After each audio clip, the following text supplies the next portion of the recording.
ನಮಸ್ಕಾರ ರಿವ್ಯೂ ಚಾನೆಲ್ಗೆ ಸ್ವಾಗತ. ನಾನು ಸೌಖ್ಯ ಗಾಂವ್ಕರ್. ಸಿದ್ದರಾಮಯ್ಯನವ್ರಿಗೆ ಎದುರಾಯ್ತಲ್ಲ ಊಹಿಸದಂತ ಆಘಾತ. ಎಲ್ಲಿ ಎಲ್ಲ ಸರಿ ಹೋಗ್ಬಿಡ್ತು ಅಂತ ಅಂದ್ಕೊಂಡ್ರು ಅಲ್ಲೇ ಸಂಕಷ್ಟ ಈಗ ಬಂದೊದಗಿರೋದು. ಒಂದಲ್ಲ ಎರಡೆರಡು ಆಘಾತಗಳು ಮುಖ್ಯಮಂತ್ರಿ ಸಿದ್ದರಾಮಯ್ಯನವ್ರಿಗೆ. ಸರ್ಕಾರದ ಲೆಕ್ಕಾಚಾರವೇ ಒಂದು, ಕಾಂಗ್ರೆಸ್ ನಾಯಕರು ಲೆಕ್ಕ ಹಾಕಿದ್ದೇ ಒಂದು, ಆಗ್ತಿರೋದೇ ಇನ್ನೊಂದು ಅನ್ನೋ ರೀತಿಯ ಬೆಳವಣಿಗೆ ಮಾಹಿತಿ ಮುಂದೆ ಇಡ್ತಾ ಹೋಗ್ತೀವಿ. ಮಿಸ್ ಮಾಡಿದ್ರೆ ನಮ್ಮ ಚಾನಲ್ನ ಸಬ್ಸ್ಕ್ರೈಬ್ ಮಾಡಿ, ನಿಮ್ಮ ಅಭಿಪ್ರಾಯ ಕಮೆಂಟ್ ಮಾಡಿ ತಿಳಿಸಿ. ಎಸ್ ವೀಕ್ಷಕರೇ, ಏಕಕಾಲಕ್ಕೆ ಸಿದ್ದರಾಮಯ್ಯನವ್ರಿಗೆಲ್ಲ ಕುತ್ತಿಗೆಗೆ ಬರ್ತಾ ಇದೆ. ಮೂಡಾ ಕೇಸು ಮತ್ತೆ ಬಿಸಿ ಜೋರಾಗಿದೆ, ಅದನ್ನು ಗಮನಿಸ್ತಾ ಇದ್ದೀರಿ, ಅಪ್ಡೇಟ್ ನೋಡಿದಿರಿ. ಇನ್ನೇನು ಕೋರ್ಟ್ ತೀರ್ಪು ಬರಬೇಕು. ಈ ಕಡೆ ಹೈಕೋರ್ಟಲ್ಲೂ ಕೂಡ ಇಡಿ ಮತ್ತಷ್ಟು ಬಲವನ್ನು ಪಡ್ಕೊಳ್ಳೋ ಪ್ರಯತ್ನದಲ್ಲಿದೆ. ಹಾಗೆ 27 ದಾಖಲೆಗಳನ್ನು ಇಟ್ಟಿರೋದು ಮುಖ್ಯಮಂತ್ರಿಗಳು. ಈ ಕೇಸಲ್ಲಿ ನಾಳೆ ಹೆಚ್ಚು ಕಡಿಮೆ ಆಗೋದಕ್ಕೆ ಎಲ್ಲ ಅವಕಾಶ ಇದೆ ಅಂತ ದಾರಿ ಓಪನ್ ಆಗೋ ಸಾಧ್ಯತೆ ಕಾಣಿಸ್ತಾ ಇದೆ. ಮತ್ತೊಂದು ಕಡೆ ಗಣಿ 2015 ಕೇಸ್ ಓಪನ್ ಆಯ್ತಲ್ವ ಈಗ, ಅಂದರೆ ಅವತ್ತು ಅಕ್ರಮ ಮಾಡಿದ್ದಾರೆ ಅಂತ ಪ್ರಾಸಿಕ್ಯೂಷನ್ಗೆ ಅನುಮತಿ ಕೋರಿ ರಾಜ್ಯಪಾಲರಿಗೆ ದೂರು ಕೊಟ್ಟಿದ್ದಾರೆ. ಕೇಸ್ ಆಗತ್ತೋ ಇದು, ಯಾವ ಸ್ವರೂಪಕ್ಕೆ ಹೋಗುತ್ತೆ ನೋಡಬೇಕು. ಬಹಳ ಗಂಭೀರ ಸ್ವರೂಪದ್ದು. 500 ಕೋಟಿ ಕಿಕ್ ಬ್ಯಾಕ್ ಪಡೆದಿದ್ದಾರೆ ಸಿದ್ದರಾಮಯ್ಯ ಅನ್ನೋದು ಅದೊಂದು ಕೇಸು. ಈಗ ದೂರ ಹೋಗಿರೋದು ರಾಜ್ಯಪಾಲರ ಬಳಿಗೆ. ಎಲ್ಲಕ್ಕಿಂತ ಪ್ರಮುಖವಾಗಿ ನೋಡಿ, ಈಗ ನಾಗೇಂದ್ರ ವಾಲ್ಮೀಕಿ ನಿಗಮದ ಬೃಹತ್ ಹಗರಣ ಎಷ್ಟು ಸದ್ದು ಮಾಡ್ತದೆ, ಯಾವ ರೀತಿ ಆಯಿತು. ಅವ್ರನ್ನ ರಾಜೀನಾಮೆ ತಗೊಂಡಿದ್ದು ಆಯಿತು, ಈಗ ಮತ್ತೆ ವಾಪಸ್ ತಗೊಳ್ತೀನಿ ನಾಗೇಂದ್ರ ಅವ್ರಿಗೆಲ್ಲ ಕ್ಲೀನ್ ಚಿಟ್ ಅನ್ನೋ ರೀತಿಯಲ್ಲಿ ಸಿದ್ದರಾಮಯ್ಯನವರು ಹೈಕಮಾಂಡ್ ಪರ್ಮಿಷನ್ ಎಲ್ಲ ತಗೊಂಡು ಬಂದಿರೋ ಹೊತ್ತಲ್ಲಿ ನಾಗೇಂದ್ರಗೆ ಡಬಲ್ ಶಾಕ್ ಎದುರಾಗಿದೆ. ಇದೇ ಕೇಸಲ್ಲಿ ವಾಲ್ಮೀಕಿ ನಿಗಮದ ಅಕ್ರಮ ಕೇಸ್ಗೆ ಸಂಬಂಧಪಟ್ಟಂತೆ ಈಗ ಗವರ್ನರ್ ಅನುಮತಿ ಕೊಟ್ಟಿದ್ದಾರೆ ಪ್ರಾಸಿಕ್ಯೂಷನ್ಗೆ. ಈ ಕೇಸಲ್ಲಿ SIT ಎಲ್ಲ ಕ್ಲೀನ್ ಅಂದಿತ್ತು, ಆದರೆ ಇಡಿ ಬೇಕಾದಷ್ಟು ದಾಖಲೆಗಳಿವೆ ನಾಗೇಂದ್ರ ವಿರುದ್ಧ ಅಂತ ಚಾರ್ಜ್ ಶೀಟ್ ಸಲ್ಲಿಕೆ ಮಾಡಿದ್ದನ್ನು ಗಮನಿಸಿದ್ವಿ. ಇಡಿ ತನಿಖೆಗೂ SIT ತನಿಖೆಗೂ ಅಜಗಜಾಂತರ, ಎಲ್ಲ ವಿರುದ್ಧ ದಿಕ್ಕಿನಲ್ಲಿದ್ದು. ಎರಡೆರಡು ಆಘಾತ, ಒಂದೇ ದಿನಕ್ಕೆ ಎರಡೆರಡು ಕಾನೂನು ತೊಡಕು. ನೋಡಿ, ಗಣಿ ಕಂಪನಿಗೆ ವಂಚನೆ ಮಾಡಿದ ಪ್ರಕರಣದಲ್ಲಿ ಕೋರ್ಟ್ ಶಿಕ್ಷೆ ಕೊಟ್ಟಿದೆ ಅವರಿಗೆ, ಚೆಕ್ ಬೌನ್ಸು, ಮತ್ತೊಂದು ಸಂಕಷ್ಟ ಎದುರಾಗಿದೆ. ಹಾಗೆ ವಾಲ್ಮೀಕಿ ನಿಗಮದ, ಮಹರ್ಷಿ ವಾಲ್ಮೀಕಿ ಅಭಿವೃದ್ಧಿ ನಿಗಮದ ಹಣ ವರ್ಗಾವಣೆ ಪ್ರಕರಣದಲ್ಲಿ ನಾಗೇಂದ್ರ ವಿರುದ್ಧ ಪ್ರಾಸಿಕ್ಯೂಷನ್ಗೆ ಗವರ್ನರ್ ಅನುಮತಿಯನ್ನು ಕೊಟ್ಟಿದ್ದಾರೆ. ನಾಗೇಂದ್ರ ವಿರುದ್ಧ ಕೇಳಿಬಂದಿದ್ದ 187 ಕೋಟಿ ಅಕ್ರಮ ವರ್ಗಾವಣೆ ಆರೋಪ ಏನಿದೆಯಲ್ಲ, ಅದರಲ್ಲಿ ಅಧಿಕಾರಿಗಳ ತಪ್ಪು ಅನ್ನೋ ರೀತಿಯಲ್ಲಿ ಎಲ್ಲ ಬೇರೆ ಸ್ವರೂಪವನ್ನೇ ಕೊಡಲಾಗಿತ್ತು. ಸಚಿವ ಸ್ಥಾನಕ್ಕೆ ರಾಜೀನಾಮೆ ತಗೊಂಡ್ರು, ಅದಾದ ಮೇಲೆ ಮನೆ ಕಚೇರಿ ಮೇಲೆ ಇಡಿ ರೇಡ್ ಆಯಿತು, ಬಂಧನ ಆಯಿತು, ಬೇಲ್ ಮೇಲೆ ಹೊರಗಡೆ ಬಂದರು. ಈಗ ಪ್ರಾಸಿಕ್ಯೂಷನ್ಗೆ ನಾಗೇಂದ್ರ ವಿರುದ್ಧ ಇಡಿ ಏನು ಮನವಿ ಮಾಡಿತ್ತಲ್ಲ, ಅದಕ್ಕೆ ಅವಕಾಶ ಸಿಕ್ಕಿದೆ. ಸೊ ಸರ್ಕಾರ ಎಲ್ಲಿ ನಾನು ಗೆದ್ದೆ ಅಂದ್ಕೊಳ್ತಾವೆ, ಮೂಡಾ ಕೇಸ್ ಇರಬಹುದು, ವಾಲ್ಮೀಕಿ ನಿಗಮದ ಕೇಸ್ ಇರಬಹುದು, ಎರಡೂ ಕಡೆ ಇಡಿ ಆಘಾತವನ್ನು ಕೊಟ್ಟಿದೆ.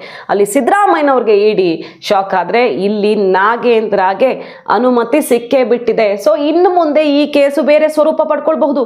ಇಡಿಗೆ ಸಾಕ್ಷಿ ಸಿಗತ್ತೆ ಈ ಕೇಸಲ್ಲಿ. ಫೋನ್ ಸಾಕ್ಷಿ ನಾಶ ಮಾಡಿದ್ದಾರೆ, ಹಣ ವರ್ಗಾವಣೆ ಯಾವ ರೀತಿ ಎಲೆಕ್ಷನ್ಗೆ ಬಳಕೆ ಆಗಿದೆ 2 ರಾಜ್ಯಗಳಲ್ಲಿ ಅನ್ನೋದಕ್ಕೆ ಸಹಿತ ಸಾಕ್ಷಿ ಎಳೆದಿತ್ತು ಇಡಿ, ಹೇಳಿತ್ತು ಇಡಿನೇ ಓಪನ್ ಆಗಿ.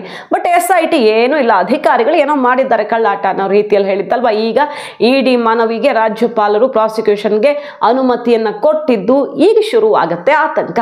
ಸರ್ಕಾರದ ಬುಡಕ್ಕೂ ಬರಬಹುದು ಇದು. ನಾಗೇಂದ್ರ ಒಬ್ಬರು ಬುಡಕ್ಕೆ ಬರುತ್ತಾ, ಅಥವಾ ಎಲೆಕ್ಷನ್ಗೆ ದುಡ್ಡು ಬಳಸ್ಕೊಂಡಿದ್ದಾರೆ ಅಂತಲ್ವ ಇಡಿ ಹೊರಗಡೆ ತೆಗೆದಿದ್ದು ಸತ್ಯನ. ಸೊ ಸರ್ಕಾರದ ಬುಡಕ್ಕೂ ಬರಬಹುದು, ಹೇಳೋದಕ್ಕಾಗಲ್ಲ.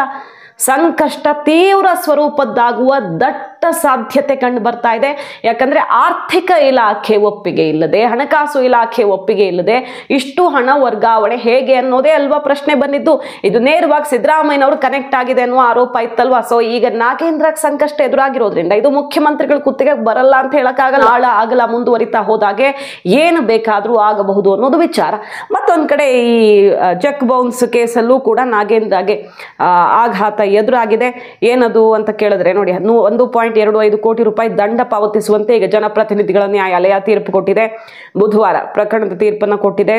ದಂಡ ಪಾವತಿಸಬೇಕು, ಮತ್ತು ಒಂದು ವೇಳೆ ದಂಡ ಪಾವತಿಸದೇ ಇದ್ರೆ 1 ವರ್ಷ ಜೈಲು ಶಿಕ್ಷೆ ಅನುಭವಿಸಬೇಕು. ಅವರೇನು ದಂಡ ಪಾವತಿ ಮಾಡ್ತಾರೆ, ಅದೇನು ಟೆನ್ಷನ್ ಅಲ್ಲ ಅವ್ರಿಗೆ. ಆದರೆ ಈ ವಾಲ್ಮೀಕಿ ನಿಗಮದ ಕೇಸ್ ಇದೆಯಲ್ಲ, ಅದಂತೂ ಟೆನ್ಷನ್ ಅನ್ನೋದು ಗೊತ್ತಾಗ್ತಾ ಇದೆ. ಸೊ ಒಂದಾದ ಮೇಲೆ ಒಂದು ಸಿದ್ದರಾಮಯ್ಯ ಸರ್ಕಾರಕ್ಕೆ ಈಗೆಲ್ಲ ಗೋಜಲಾಗಿ ಸುತ್ತಕೊಳ್ತಿರೋ ಪುನರಚನೆ ವೇಳೆ ಮತ್ತೆ ಸಚಿವರಾಗೋ ಆಸೆ ಇಟ್ಕೊಂಡಿದ್ರು. ಮುಖ್ಯಮಂತ್ರಿಗಳು ಕೂಡ ಅದಕ್ಕೆ ಅವಕಾಶವನ್ನೆಲ್ಲ ಕೇಳಿದ್ರು. ಆದರೆ ಈಗ ಮತ್ತೊಂದು ಸಂಕಷ್ಟ ಎದುರಾಗುವ ಮೂಲಕ ಅದೆಲ್ಲ ನಿರಾಸೆ ಆಗಿದೆ. ಅದಕ್ಕಿಂತ ಪ್ರಮುಖವಾಗಿ ಇಲ್ಲಿ ತನಿಖೆ ಅಂತ ವಿಶೇಷವಾಗಿ ನಡೆಯಲ್ಲ, ಬಟ್ ಆಲ್ರೆಡಿ ಇಡಿ ಕಂಡು ಹಿಡಿದು ಬಿಟ್ಟಿದೆ, ಎಲ್ಲ ಸಾಕ್ಷಿಗಳನ್ನು ಎಳೆದಿದ್ದೀವಿ ಅಂತ ಇಡಿ ಹಾಗೂ ರಾಜ್ಯ SIT ತನಿಖೆ ಈಗಾಗಲೇ ಮುಗ್ದಿರೋದ್ರಿಂದ ಪ್ರತ್ಯೇಕ ತನಿಖಾ ಪ್ರಕ್ರಿಯೆ ನಡೆಯಲ್ಲ. ಬಟ್ ನ್ಯಾಯಾಲಯದಲ್ಲಿ ಪ್ರಾಸಿಕ್ಯೂಷನ್ಗೆ ರಾಜ್ಯಪಾಲರು ಅನುಮತಿ ಕೊಟ್ಟಿರೋದ್ರಿಂದ ಇಡಿ ತಾನು ಸಂಗ್ರಹ ಮಾಡಿರೋ ಸಾಕ್ಷಿಯನ್ನು ಚಾರ್ಜ್ ಶೀಟ್ ಮಾಡಿದ್ದಾರೆ. ಅದರಲ್ಲಿ ಬಹಳಷ್ಟು ಡೀಟೇಲ್ಸ್ ಅನ್ನು ಕೊಟ್ಟಿದ್ದಾರೆ.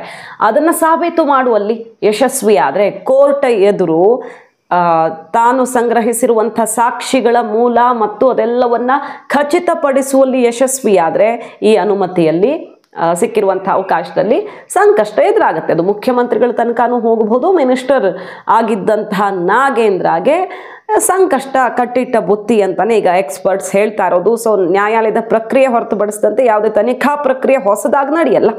ಇಡಿ ಅಧಿಕಾರಿಗಳು ನಾಗೇಂದ್ರ ಅವರನ್ನ ಬಂಧಿಸಿದ್ರು, ಅದಾದ ಮೇಲೆ ಸಚಿವ ಸಂಪುಟದಿಂದ ಕೈ ಬಿಟ್ಟಿದ್ದು, ಬೇಲ್ ಸಿಕ್ಕಿದ್ದು ಎಲ್ಲ ಗೊತ್ತು. ಇಡಿ ಮಾತ್ರ ಈ ಕೇಸಲ್ಲಿ ಎಡಬಿಡದೆ ಎಲ್ಲ ಪ್ರಯತ್ನ ಮಾಡಿತ್ತು, ಮುಗ್ದೇ ಹೋಯ್ತು ಅನ್ನುವಷ್ಟರಲ್ಲಿ ಈಗ ಆಘಾತ ಎದುರಾಗಿದೆ. ಇಡಿ ಈ ಕೇಸಲ್ಲಿ ಏನು ಹೇಳಿತ್ತು? ನಾಗೇಂದ್ರನೇ ಕಿಂಗ್ ಪಿನ್ ಅಂತ ಹೇಳಿತ್ತು. 15 ಕೋಟಿ 15ರಿಂದ 20 ಕೋಟಿ ಏನು ಎಲೆಕ್ಷನ್ಗೆ, ಲೋಕಸಭಾ ಚುನಾವಣೆಗೆ ಬಳ್ಳಾರಿಯಲ್ಲಿ ಬಳಕೆ ಮಾಡಿಕೊಂಡಿದ್ದಾರೆ ಅಂತ ಹೇಳಿತ್ತು. ಮತ್ತು ಬೇರೆ ಕಡೆನೂ ಹೋಗಿದೆ ಇದು ದುಡ್ಡು ಅನ್ನುವಂಥ ವಿಚಾರಗಳು ಕೇಳಿ ಬಂದಿದ್ವು ಅಲ್ವಾ. ಮೊಬೈಲ್ ಸಾಕ್ಷಿನಾಶ ಮತ್ತು ನಾಗೇಂದ್ರ ಅತ್ಯಾಪ್ತರ ಮೊಬೈಲಿಂದ ಹೋದಂಥ ಸಂದೇಶಗಳು, ಕೆಲವೊಂದು ಚೀಟಿ ರಹಸ್ಯಗಳು ಎಲ್ಲ ಬಯಲಾಗಿತ್ತು ಇಡಿ ಇನ್ವೆಸ್ಟಿಗೇಷನ್ನಲ್ಲಿ. ಮತ್ತು ಇದು ಸಿದ್ದರಾಮಯ್ಯನವರ ಹೆಸರು ಹೇಳೋದಕ್ಕೆ ಇಡಿ ನನ್ನ ಒತ್ತಾಯ ಮಾಡ್ತಿದೆ ಅಂತ ನಾಗೇಂದ್ರ ಹೊರಗಡೆ ಬಂದ ಮೇಲೆ ಹೇಳಿದರು. ಬೇಲ್ ಸಿಕ್ಕ ಮೇಲೆ ಹೇಳಿದ ಮೊದಲನೇ ಸ್ಟೇಟ್ಮೆಂಟೇ ಇಡಿ ಸಿದ್ದರಾಮಯ್ಯನವ್ರ ಹೆಸರು ನನ್ನ ಬಾಯಲ್ಲಿ ಹೇಳಿಸೋಕೆ ಸಿಕ್ಕಾಪಟ್ಟೆ ಒತ್ತಡ ಹಾಕ್ತು. ಈ ಸರ್ಕಾರ ಬೀಳಿಸೋದಕ್ಕೆ ವಾಲ್ಮೀಕಿ ಕೇಸ್ ಮೂಲಕ ಸರ್ಕಾರವನ್ನು ಹಣಿಯೋದಕ್ಕೆ ಇಡಿ ಬಿಡಲಾಗಿದೆ ಅನ್ನುವಂಥ ಬಾಂಬನ್ನು ಸಿಡಿಸಿದ್ರಲ್ವ ನಾಗೇಂದ್ರ. ಈಗ ಪ್ರಾಸಿಕ್ಯೂಷನ್ ಅನುಮತಿಯ ಮೂಲಕ ಮೊಕದ್ದಮೆ ದಾಖಲಿಸೋದಕ್ಕೆ ಇಡಿಗೆ ಅವಕಾಶ ಸಿಕ್ಕಿದ್ದು ಯಾವ ರೀತಿ ಆಯಾಮವನ್ನು ಪಡೆದುಕೊಳ್ಳಲಿದೆ ಕಾದು ನೋಡಬೇಕು. ಈಗ ಅವರೇ ಹೇಳಿದಂತೆ, ನಾಗೇಂದ್ರನೇ ಹೇಳ್ಕೊಂಡಂತೆ ಇದು ಬಹಳ ಗಂಭೀರ ಸ್ವರೂಪದ ಕೇಸು ಅಂತಾಯ್ತು. ಅಲ್ಲಿಗೆ ಸರ್ಕಾರವನ್ನೇ ಶೇಕ್ ಮಾಡುವ ಮಟ್ಟಿಗೆ ಅವಕಾಶ ಇದ್ರೂ ತಾನೇ ಪ್ರಯತ್ನ ಮಾಡ್ತಾರೆ ಅಂತ ಹೇಳೋದು. ಯಾರು ರಾಜಕೀಯ ಪಿತೂರಿ ಮಾಡಿದ್ದಾರಾ ಇಲ್ವಾ ಅನ್ನೋದಕ್ಕಿಂತ ಸಾಕ್ಷಿ ಏನು ಮಾತಾಡುತ್ತೆ ಕೋರ್ಟಲ್ಲಿ ಅನ್ನೋದು ಬಹುಮುಖ್ಯವಾಗತ್ತೆ. ಕಾದು ನೋಡೋಣ. ಅದು ಈಗ ಅತಿ ದೊಡ್ಡ ತಿರುವನ್ನು ಕೊಡ್ತಿರೋದು ಪ್ರಕರಣದಲ್ಲಿ. ನೋಡಿ ಪರಿಸ್ಥಿತಿ ಹೇಗಿದೆ ಅಂತ. ಬಸವರಾಜ ರಾಯರೆಡ್ಡಿ ಅವರು CM ಆರ್ಥಿಕ ಸಲಹೆಗಾರರು ಓಪನ್ ಆಗಿ ಹೇಳ್ತಿದ್ದಾರೆ, ಸರ್ಕಾರದಲ್ಲಿ ಭ್ರಷ್ಟಾಚಾರ ಮಿತಿ ಮೀರಿದೆ ಅಂತ. ಆಮೇಲೆ ಬಂದವ್ರು ಏನಾದರೂ ಡ್ಯಾಮೇಜ್ ಕಂಟ್ರೋಲ್ ಮಾಡಲಿ, ಅಷ್ಟು ಆವೇಶದಲ್ಲಿ ಮಾತು ಬರುತ್ತೆ ಅಂದರೆ ಅವರೇ ಬೇಸತ್ತಿರಬಹುದು, ಯಾರಿಗೆ ಗೊತ್ತು. ಅವರು ಡೇ 1 ಒಂದಾದ್ಮೇಲೆ ಒಂದು ಸ್ಟೇಟ್ಮೆಂಟ್ ಕೊಡ್ತಾನೆ ಇದ್ದಾರೆ. ನೆನಪಿದೆ ನಮಗೆ, ಗ್ಯಾರಂಟಿಯಿಂದ ಸರ್ಕಾರದ ಅಭಿವೃದ್ಧಿ ಮಲಗಿ ಹೋಗಿದೆ, ನನ್ನ ಕ್ಷೇತ್ರಕ್ಕೆ ನಾನು ಹೆಂಗೋ ತಂದ್ಕೊಂಡಿದ್ದೀನಿ, ಪಕ್ಕದಲ್ಲೇ ಇರ್ತೀನಿ ನಾನು CM ಪಕ್ಕದಲ್ಲೇ, ಬೇರೆಯವ್ರ ಕಥೆ ನನಗೆ ಗೊತ್ತು, ಏನು ಅಭಿವೃದ್ಧಿ ಆಗ್ತಿಲ್ಲ, ಗ್ಯಾರಂಟಿ ಸರ್ಕಾರಕ್ಕೆ ಹೊರೆಯಾಗಿದೆ.